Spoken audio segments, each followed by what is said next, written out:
The screen flashes with a rapid montage.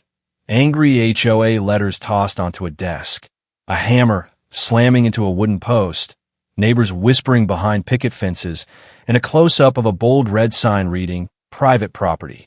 Then the narrator's voice breaks in, electric and charged with tension. The HOA said my driveway wasn't mine, so I built a fence they couldn't ignore. And what happened next?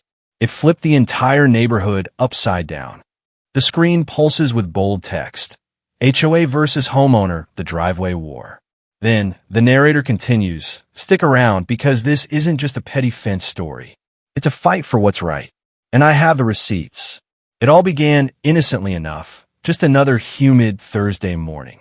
A single envelope in the mailbox, the HOA's letterhead printed at the top in smug blue ink. At first, I didn't think much of it. Another update on trash days? Maybe a reminder to mow the lawn? I tore it open while sipping my coffee, but my jaw nearly dropped into the mug. According to Section 8B of the Community Guidelines, it read, "The driveway attached to your property falls under HOA-managed common use space." My driveway, the one I had sealed, salted, and swept with my own 2 hands for years. I laughed it off, thinking surely it was a mistake. An error in the records. I called the HOA office. No answer. I emailed. Nothing. 2 days later, a second letter arrived, this one far less friendly. It included phrases like cease and desist, remove all obstructions, and subject to fines. That's when I knew. I wasn't dealing with a clerical error. I was dealing with a battle. You know how in movies, there's always that one guy who stands up at a town hall and everyone rolls their eyes? That was me at the next HOA meeting. I came prepared, though, not just some angry homeowner shouting about his rights. I brought my property deed, receipts for driveway repairs, even photos from the day I moved in. I laid it all out in front of them. My name is on this land. This is my property, I said. But then came the smirk.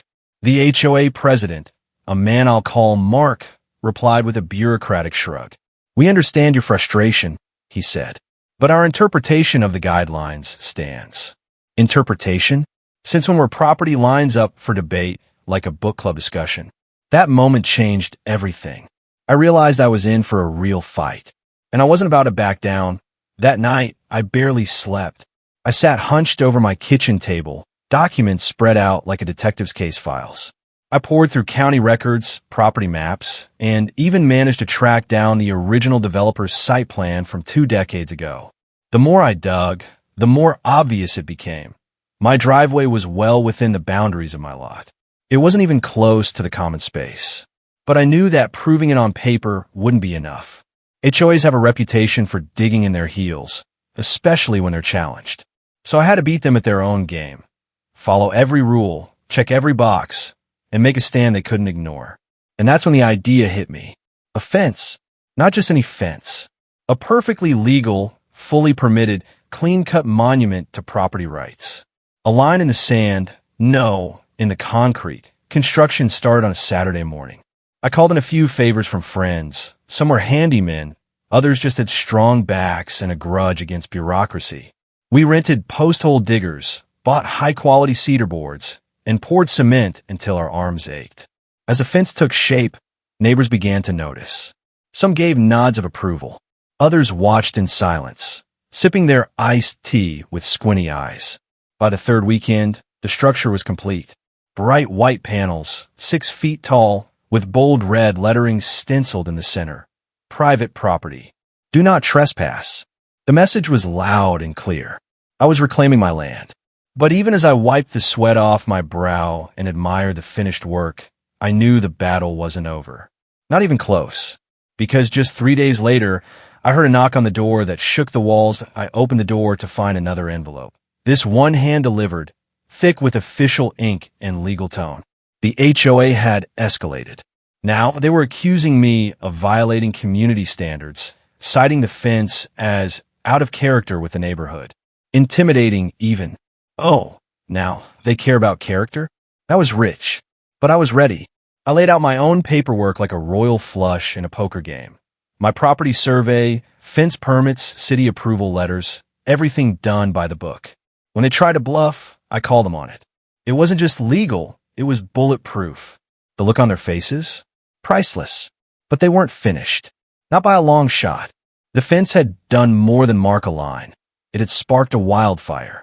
A few days later, a neighbor named Sarah approached me while walking her dog. "They tried to claim our garden bed last year," she whispered. "Said it was encroaching on community land." Another neighbor, James, told me his mailbox post had been marked for removal. Story after story emerged. I wasn't alone. That week, we hosted an informal gathering on my back deck, coffee, donuts, and a stack of HOA documents. 5 families showed up, each with their own grievances.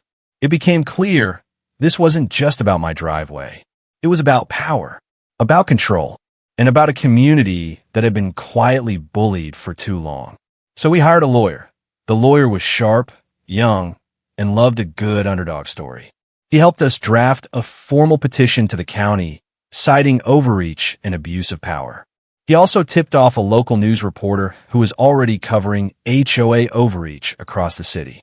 Within a week, our neighborhood had a camera crew on the sidewalk. A suburban showdown is brewing, the anchor announced on the 6 o'clock news. One homeowner's fence igniting a revolution against HOA overreach. I watched the segment on my couch, stunned. Me, just a guy trying to protect what he paid for, had become the face of a movement. And that spotlight? It brought everything to a boil. The HOA responded by filing a motion to fine me daily. $50 a day, escalating to $100 by the second week. They thought they could bleed me dry. But our lawyer was ready. We countered with a lawsuit of our own, seeking relief, legal clarity, and yes, damages. Depositions followed.